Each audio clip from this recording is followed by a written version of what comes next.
What's going on, guys? I'm Chris Killing, and I am here with Sebastian Maniscalco right now. Dude, congratulations on your new Netflix special and selling out Madison Square Garden. That's awesome, dude. Yeah, thanks. It's been really a fun year for me so far. I would say so.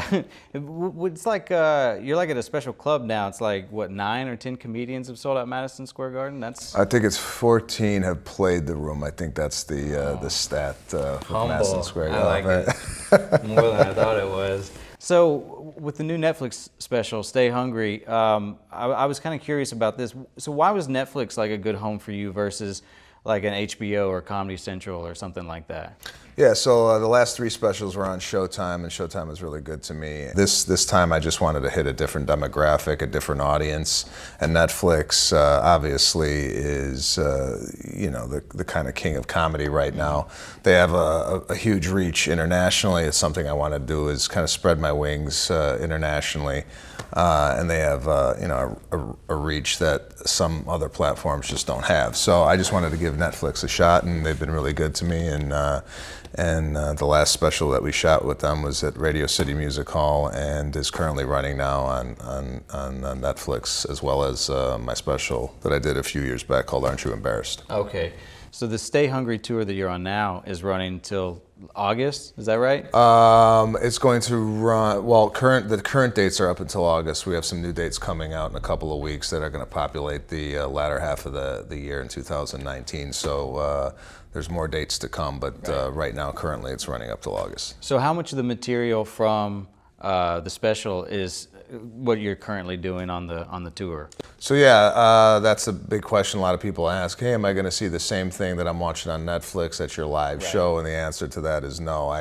It's not a whole new set, but I'd say 3/4 of the set that I'm doing currently is brand new material. Well, I personally don't even like watching a lot of Netflix specials because we were talking earlier, I do comedy too, and so it's like, for me, I think there's some sort of vibe that gets lost. It just doesn't translate over to TV as well. I think anytime you have an opportunity to go watch it live, you absolutely should. I mean, do you find that that's true as well, that there's just something lost between just the feeling in the room, like a live setting? Yeah, I agree. I mean, when you watch stand-up comedy, in my opinion, it's the best to watch it at a small club so you can see the nuances of the comedian. You could get whatever, maybe a flicker of the eyelid, or just there's so many things going on stage that you miss when you're watching it on TV. So yes, I agree with you. Yeah. I think the live performance you can't beat. I mean, Netflix is great, don't get me wrong, but there's nothing like going to a comedy club or a theater and checking out a comedian and really kind of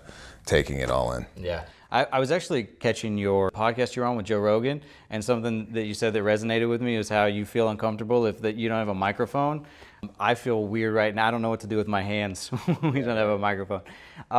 What is it about the mic that you think, I mean, even in your big show, I mean, you could have you could have like a head mic or whatever, but what is it about the microphone that is sort of a blanket for like stand-up comedy, you think, specifically? Well, for myself, I use the microphone in my act a lot, and I like a cord on the mic because the cord I'll incorporate into my act, whether I'm doing a physical activity with it, or I'll bang the microphone with my hand or my leg, or it adds like a sound effect. Yeah. I mean, if you have a headset on, obviously you're not going to get that. Plus, I started with a microphone, so I remember on the Tonight Show, the first time I did the Tonight Show, they were like, okay, you're going to come out there and, just the boom is going to be above you, and then you'll have like one of these lavalier mics on you. And I'm like, no, I need a microphone, because when you're used to working with a microphone and all of a sudden you're out there with no microphone, you have your hands, you're like, I've never really had to do this with my hands before. So the microphone is kind of part of my body in the sense that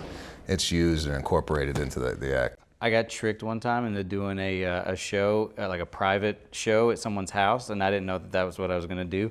And so they just wanted me to do stand-up in front of a fireplace, and I needed something, so they gave me a turkey baster. I actually told jokes. Oh my God. Yeah, so when you said that, I was like, I know exactly what he's talking about. So now you're starting to do movies, right? You were in the Green Book, yes, which won the Best Picture. How exciting was that for you to be a part of that? Yeah, I was lucky enough to get the part, and then subsequently it's nominated for all these awards, and I'm like, wow, what a great movie to be a part of. I mean, I haven't done really any movies to speak of, just small little bit parts, but this gave me kind of a couple scenes and some lines that were kind of worth saying, hey, I'm in a movie. And then for it to win the Oscar, I'm like, Jesus, what more could you ask for? So. Dude, you hit a home run, because now you've got The Irishman coming up, which is directed by Scorsese, and it's got De Niro in it and Al Pacino. There's got to be like a part of you that's like, used to watch those classics like 20, 30 years ago, whatever, and just crapping your pants now that you get to be in something. So is there anything you can tell me about that experience? That's Well, incredible. I mean, yeah, you're right. I mean, these guys I grew up watching, and now the first day of filming, I'm in a scene with Robert De Niro and Joe Pesci, which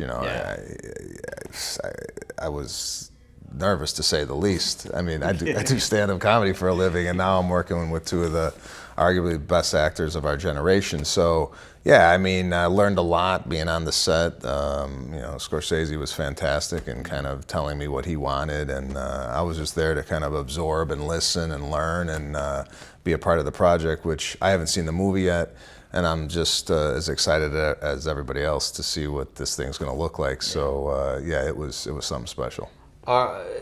So are there any chance, let's say you get some more movie offers coming along and you get busier doing that, is that something that you're interested in doing, or is stand-up comedy going to be the main focus? Well, stand-up is my first love, and that will never go away. If there's opportunities, movies that I really enjoy and I gravitate towards the part, absolutely, I'd love to get involved in more movies, but it's never going to take the place of doing stand-up comedy. I mean, stand-up comedy, as you well know, is immediate. It's there, it's happening, it's in the moment. You're on stage for an hour and 20 minutes, whatever it is, and you're getting that immediate gratification that the audience is kind of on the same level as you as far as what you think is funny, and a movie is completely the opposite. You're there 15, 16 hours a day. Sometimes you're waiting in a trailer, then you go out, you do your thing, there's adjustments, it's a lot of waiting, and for a comedian, that's used to kind of like in and out, and it's definitely a different muscle to work, but also it's a different form of entertainment. So with different forms of entertainment come different ways of how to prepare the material. So I ain't going nowhere with stand-up, and stand-up is here to stay for me. Oh, awesome. Well, thank you, man, so much for talking to me. And you guys make sure you check out Stay Hungry on Netflix, or better yet, catch him on tour. Bye, guys.